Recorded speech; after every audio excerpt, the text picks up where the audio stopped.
स्ट्रोकपछि सबैभन्दा पहिलो लक्ष्य हिँडाउनु होइन, कमजोर खुट्टालाई बलियो बनाउनु हो। धेरै परिवारले पहिलो प्रश्न सोध्नुहुन्छ, अब कहिलेदेखि हिँड्न थाल्छ? तर अझ महत्त्वपूर्ण प्रश्न हो कि प्रभावित खुट्टाले आफ्नो शरीरको तौल सुरक्षित रूपमा थाम्न सक्छ?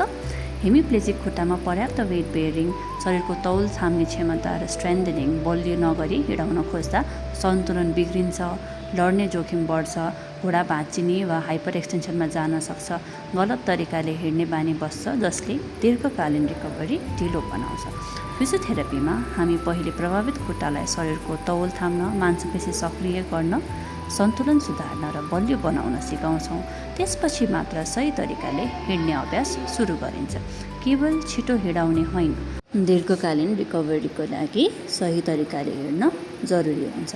यदि स्ट्रोक सम्बन्धी रिहेबिलिटेसनको लागि माथि दिएको नम्बरमा सम्पर्क गर्नुहोला।